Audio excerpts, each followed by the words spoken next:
Ok, tu vois cette face et tu te dis déjà, youpi, ça va encore être un épisode de la déprime. Et oui, tu as partiellement raison, mais ça se finit plutôt bien, il y a même des passages un peu drôles, donc reste s'il te plaît. Accroche-toi avec moi. J'ai rendu les clés de la maison, ça y est. Ça y est, j'ai déménagé, enfin, pas encore, là je suis dans un Airbnb, parce qu'on fait le trajet demain. Et je suis bien trop fatiguée pour faire dans un vlog normal où je vous explique ce qui s'est passé, tout ça. Et bien évidemment, vous verrez jamais vraiment en temps réel ce qui se passe dans ma vie, des membres de ma famille ou quoi que ce soit, mais là, il y a donc ma mère et mon frère. Je suis au bout du scotch du déménagement. Je commence à avoir une sorte de... Ça devient rouge et pelé là, parce que j'ai tout le temps ce tic très moche, que vous avez peut-être remarqué si vous regardez mes vidéos, que j'ai depuis l'enfance, depuis toujours, qui est donc une stéréotypie, hein, maintenant, on le sait, enfin, je le sais en tout cas. Et quand j'arrive plus à le contrôler, ouais, ça me fait peler. Quand j'étais petite, des fois, j'avais des lèvres en charpie, enfin, j'avais des tics, des fois, je m'épluchais, enfin, des trucs comme ça. Quand j'étais plus jeune, tiens, j'en profite pour vous raconter une anecdote de mon passé, ça me fait repenser à autre chose. Et bah, j'étais addict à l'Amilab. C'était ma référence de baume à lèvres, hein. Il fallait que j'ai du baume à lèvres tout le temps, là, du stick à lèvres, tout le temps, tout le temps, tout le temps. Parce que si j'avais pas de stick à lèvres, bah, j'avais ces tics en permanence et je m'arrachais les lèvres et j'avais les lèvres sèches, c'était affreux, en sorte vraiment abominable. Et donc l'Amilab, c'était la référence, le tube blanc et vert. J'adorais ça et pendant genre, je sais pas, 10 ou 15 ans, je pouvais pas vivre sans. C'était l'angoisse si je n'avais pas mon tube d'Amilab sur moi.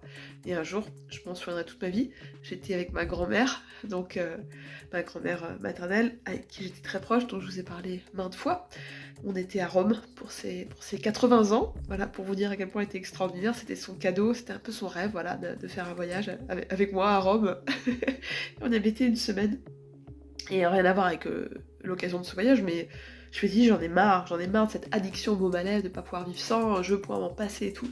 Et en fait, bah, j'ai juste arrêté cold turkey, quoi. Du jour au lendemain, je me suis dit, non, qu'est-ce qui va se passer si j'arrête en fait ma bouche elle est pas faite physiologiquement, Dieu il a pas créé l'humain en se disant il faut qu'il ait du baume à lèvres pour pas avoir la bouche en charpie, c'est pas possible. Je suis sûre que ma peau labiale a la capacité de se réguler. Et je l'ai fait, et je vous jure que les premiers jours c'était une charpie dégueu, c'était abominable. Je sais même pas si je m'épluchais, je crois pas plus que ça, vraiment j'avais de la discipline parce que je suis comme ça quoi, quand j'ai décidé un truc je suis vénère. Et donc j'ai pas touché je pense, si je me souviens bien, mais par contre c'était pelé, dégueu, sanguillonnant, sec, affreux, vraiment une zone de guerre. Et puis au bout de... Enfin, hyper pénible l'enfer et tout pendant 2-3 jours, mais j'ai tenu le coup parce que voilà, j'étais déter.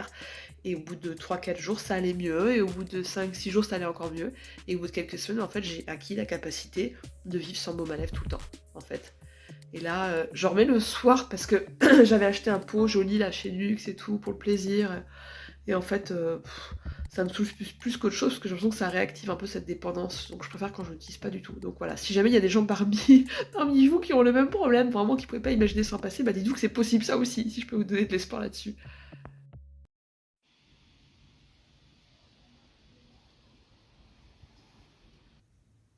Pour filmer ma première vidéo vraiment dans le nouveau setup, dans le studio à 7, je choisis le pire moment en fait, celui où je suis le plus mal.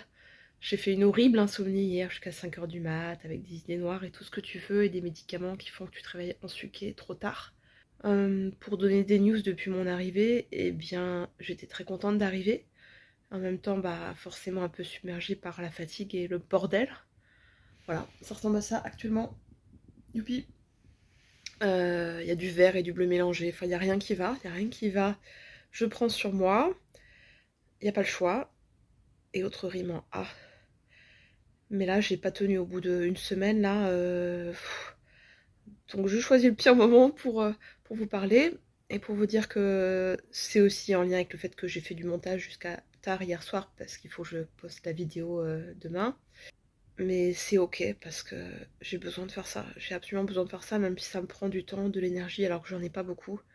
Franchement, si je lis un seul message qui me dit oh, tu peux pas savoir comme ta chaîne me fait du bien, ou enfin, c'est bon, maintenant j'ai capté depuis des mois qu'il y avait des gens à qui c'était utile, et franchement, quand je vois la gentillesse, je sais pas, enfin franchement, je suis hyper contente de voir que j'ai plein de commentaires. Enfin, pour moi, c'est beaucoup à chaque fois que je poste une vidéo, et pas mal de vues. C'est plus que mon nombre d'abonnés, en fait.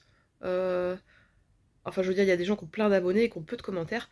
Donc je me dis que les gens qui regardent, ils sont vraiment engagés et me font la gentillesse de prendre de leur temps pour expliquer que ça leur fait du bien. Et donc, il faut que je continue, il faut que je continue. Après, bah, les vidéos pourront pas toujours être aussi soignées, et puis au final, c'est pas forcément celle où j'ai mis le plus de travail qui marche le mieux, entre guillemets.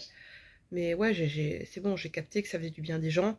Comme je l'ai dit l'autre fois dans le live, Je suis sûre qu'il y a des lurkers qui regardent et qui postent, qui commentent jamais ni rien, mais ça leur apporte quelque chose s'ils regardent aussi, donc je continue. Et puis je continue aussi parce que ça me permet, comme je l'avais dit l'autre fois, d'être un exemple pour la jeunesse. Et c'est une sorte de boucle vertueuse entre vous et moi. Je me dis, je peux pas me laisser aller au désespoir parce que j'ai des témoins en fait. Et j'ai envie de vous aider, j'ai envie de vous faire du bien, voilà. Dans tous les métiers que j'ai pu avoir, c'était toujours des métiers qui étaient tournés vers l'humain, qui visaient à alléger la souffrance d'autrui. Franchement, que ça soit stripteaseuse, vendeuse, prof de danse ou quoi, ou qu'est-ce quelque part, le dénominateur commun, c'était toujours ça. C'était toujours essayer de faire en sorte que les gens se sentent mieux. Donc bah, je continue pour l'instant via cette chaîne YouTube. Et ça m'oblige à pas sombrer dans le désespoir, parce que déjà je me suis engagée à sortir une vidéo tous les dimanches. Je sais pas pendant combien de temps, mais au moins 1 an ou 2 on va dire. Donc il faut que je reste en activité, et puis pour pas donner un sale exemple. Voilà, tout simplement, vous êtes un peu mes enfants quelque part, je tiens pour vous. Hey coucou, on est quelques jours plus tard, je sais pas trop ce que je vais raconter, mais je vous fais cette vidéo en présence de mon abattant WC Pilka. Je suis trop contente, on a été à Brico Dépôt et Leroy Merlin aujourd'hui pour acheter un peu des trucs pour installer la maison, le studio, tout ça, et j'ai retrouvé mon super abattant WC que j'adore, j'avais le même dans la maison en Dordogne, soft close, tu sais là qui fait pas hashtag et tout, enfin bon bref, je vais pas vous parler de mes préférences d'abattant WC pendant 3 heures non plus. J'ai dormi cette nuit, et forcément quand je dors, bah, c'est un autre monde, j'ai dormi genre 10-11 heures avec de la Tarax. Et là, je commence à avoir la lumière au bout du tunnel, ça m'a fait du bien d'acheter de la peinture, de me projeter dans plus avoir du orange et du jaune pétant dans le studio, mais un joli beige sable que j'ai mis 3h30 à choisir, bien évidemment. J'ai installé ma télé, même si là c'est n'importe quoi, elle est beaucoup trop grande, mais bon, c'est encore un bazar infâme. Mais ça prend forme quand même petit à petit, enfin c'est le principe du déménagement, je sais. Et moi dans ma débilité, j'étais là genre non c'est en désordre, donc en fait c'est en désordre pour toujours. J'ai toujours du mal, je me souviens, mon premier petit ami me disait ça. Pour toi, quand t'as chaud, tu penses que t'as toujours chaud, quand t'as froid, tu penses qu'il y a que le froid depuis toujours, pour toujours. Et oui, je ressens les choses très intensément, j'ai du mal à prendre du recul dessus. Mais ouais, je pense que je vais finir par être bien ici, avec mon abattant WC Pilica. Regarde, j'ai acheté ce joli rideau, moitié lin, moitié polyester, pour séparer l'espace son de l'espace salon et cuisine. En fait, je pense que dans la vie, il faut accepter d'essayer des trucs et de faire des erreurs. Tu vois genre, je savais que j'avais envie de me maquiller à nouveau, de remettre de l'eyeliner, ce que je faisais tous les jours quand j'étais plus jeune, et que je n'ai plus fait depuis des années, j'en ai déjà parlé, etc. Mais je voulais pas entendre les trucs genre, ouais, faut se maquiller différemment, passer un certain âge, les paupières tombantes, tout ça et tout. Et j'étais tellement la pro de l'eyeliner quand j'avais 20 ans, que je ne voulais pas admettre qu'il fallait que je revoie ma technique. Et le fameux truc de la chauve-souris là, ça me saoulait, j'avais pas envie de faire ça, j'étais c'est quoi ce truc, ça va être bizarre et tout. Non, j'ai pas envie. Donc je me suis obstinée, et j'ai bien vu dans la dernière vidéo là, c'est très moche quand j'essaie de faire comme avant, ça ne marche pas. Donc là, bah j'ai essayé, et c'est très moche aussi parce que je ne sais pas faire. Mais clairement, la première fois que j'ai mis de l'eyeliner quand j'avais je sais pas quel âge, même pas 20 ans, c'était pas magnifique, évidemment, c'était pas parfait. C'est à force de le refaire tous les jours, et d'assumer que ce soit foiré je ne sais pas combien de fois, que j'ai fini par le maîtriser à 200%. Et bah c'est pareil pour tout. C'est une boucherie le machin. C'est affreux. La chose la plus moche que tu puisses faire pour tes yeux, c'est d'avoir l'air fâché et anxieux tout le temps. Et la meilleure chose, ça serait d'être détendu et un petit peu de botox aussi, un tout petit peu. Ça va faire 2 semaines que je suis arrivée à 7 et je vous parle de mon eyeliner. J'ose plus crier comme avant parce que c'est un studio et les gens ils vont m'entendre dans le couloir, là j'ai des voisins maintenant. Et sinon, cet emménagement, ça avance? Oui, ça fait littéralement 2 heures que je suis dessus. Et je te le dis, à mon âge, c'est plus les ailes de chauve-souris, c'est les ailes de Satan. Mais je vais continuer, hein, vous savez comment je suis, je vais pas lâcher l'affaire jusqu'à ce que je trouve un truc qui ressemble à quelque chose. Bon, la technique de la double L, je trouvais ça un peu bizarre, donc là je suis passée à la technique Amy Winehouse. Peins-toi la moitié de la face, il en restera toujours quelque chose. Le truc, c'est que il faut que je sorte la poubelle depuis tout à l'heure, je me dis ça, alors que je suis sur mon atelier eyeliner. J'ai pas envie de tout effacer, et en même temps j'ai pas du tout envie de croiser quelqu'un, j'assume pas du tout. Et je pourrais juste me dire, ouais, ils vont se dire, c'est bon, c'est samedi soir, elle va avoir des amis, ou je sais pas quoi. Genre comme si j'avais des amis. Je sens que je tiens un truc là. Les amis, je pense que ça y est, je suis YouTube famous. Ma mère a arrêté de poster un commentaire systématiquement dans les 3 minutes suivant la sortie de chacune de mes vidéos. Elle faisait ça depuis le tout début, genre pendant 4 ou 5 mois elle l'a fait. Et là j'ai remarqué qu'elle le fait plus. Je pense que elle avait peur qu'il y ait personne, elle faisait ça pour me soutenir et voilà. Et je pense que c'est bon là, elle a vu qu'il y avait du monde, donc je me dis ça y est, I made it! C'est moi où j'ai littéralement vieilli 10 ans avec la mort de mes culs et le déménagement. Bon, il va falloir que je me remette aux vidéos moi. Pff, merde, j'ai une bonne tête en ce moment, faut que je filme. La vérité, c'est que mon activité principale de ces premières semaines, ça a été de choisir mes cours de danse, mes cours de pôle, de sport, de prendre des cours d'essai dans les écoles, et cetera. Clairement, j'avais autre chose à faire, notamment évidemment toute la charge administrative, hein, qui continue de s'accumuler. Mais j'étais là genre: «Merde, non, moi je veux faire de la danse en fait. C'est maintenant ou jamais. C'est pas en novembre que je vais m'inscrire dans les écoles, ça marche pas comme ça, il faut s'inscrire en septembre». Donc j'ai mis ça en priorité et je suis très contente de l'avoir fait. J'ai plein de choses à vous raconter, mais je sais pas trop quand j'aurai le temps de le faire de manière un petit peu ordonnée, cohérente, tout ça, parce que là je vais aller à la plage parce qu'il fait beau, je vais en profiter. Mais je voulais juste vous partager qu'aujourd'hui j'ai vu une psychiatre qui a l'air trop bien. Bon, je vous raconterai les troubles du sommeil graves et tout ça. Enfin, plus grave que d'habitude, je veux dire. Ça m'a donné trop d'espoir. Enfin, je développerai là-dessus plus tard, mais je voulais juste vous raconter la blague que donc elle m'a initié un nouveau traitement qui, comme d'hab, me donne de l'espoir, peut-être ça va me soulager, etc. Pile le jour où c'est la grève des pharmacies, où il n'y a pas une seule pharmacie qui est ouverte. Lol. Les amis, je pense que c'est officiel, c'est une nouvelle ère. J'ai vaguement préparé de quoi j'allais vous parler, j'ai même fait une petite liste à 4 éléments dessus pour vous faire un peu un heads up sur ce qui se passe depuis que j'ai emménagé, comme un vrai vlog. Enfin, un vrai vlog, je vous le montrerai au fur et à mesure, mais n'exagérons rien. Donc comme je vous l'ai dit, la chose principale, c'est du coup là je lis mes notes, voilà, c'est très intéressant, c'est que j'ai refait de la danse, du yoga, de la pole, quasiment tous les jours, et sans surprise, bah c'est le jour et la vie, et c'est le jour et la vie, c'est le jour et la vie la danse, c'est le jour et la nuit sur mon humeur, sur mon moral. On passe sur mon sommeil, malheureusement mon sommeil est resté catastrophique, enfin il s'est même bien aggravé. Autre news, j'ai fait mon bilan TDAH, voilà. Donc pour moi il y a vraiment plus d'ambiguïté sur le fait que j'ai un TDAH, quelles que soient les conclusions du bilan, enfin les questions m'ont vraiment pointé dessus à 200%, enfin j'ai revu aussi toute ma vie, j'ai revu aussi toute ma vie à l'aune de ça. Ça me fait un petit choc aussi j'avoue, mais bon, point où j'en suis...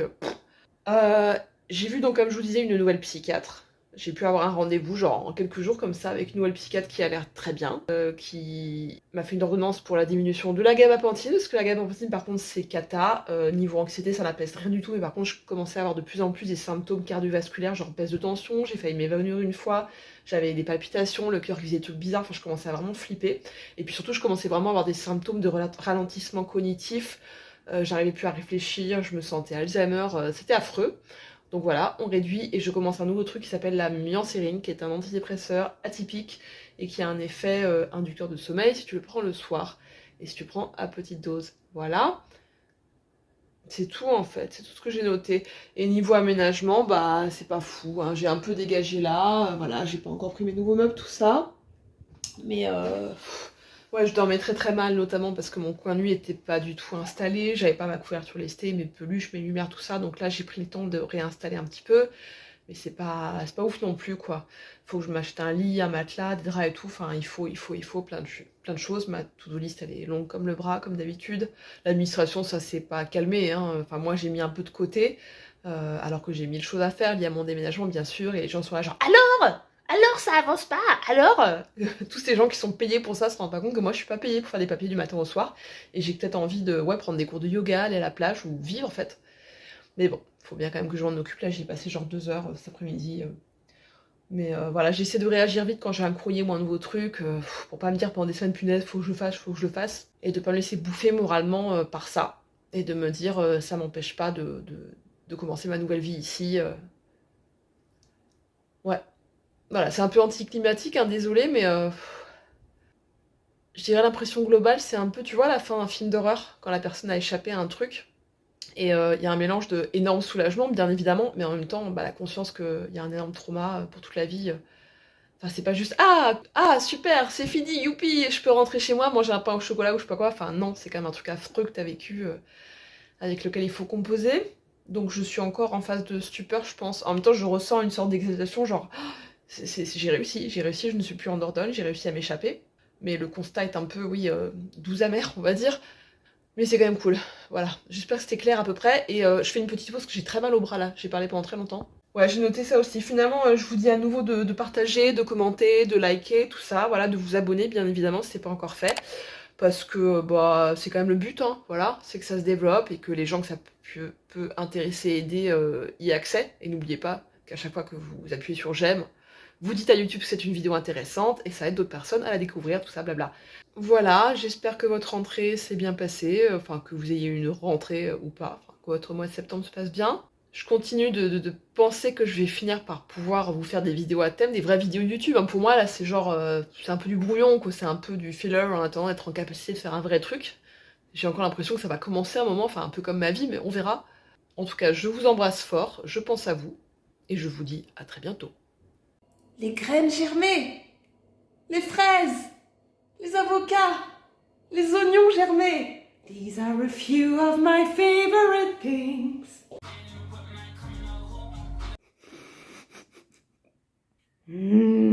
Mangez le chat. Ça n'a rien à voir avec le reste de la vidéo, mais je vous encourage vivement à consommer du bouillon de poulet et des chips de chouquel. Ce film est vraiment intéressant et touchant. Je suis émue par ce message.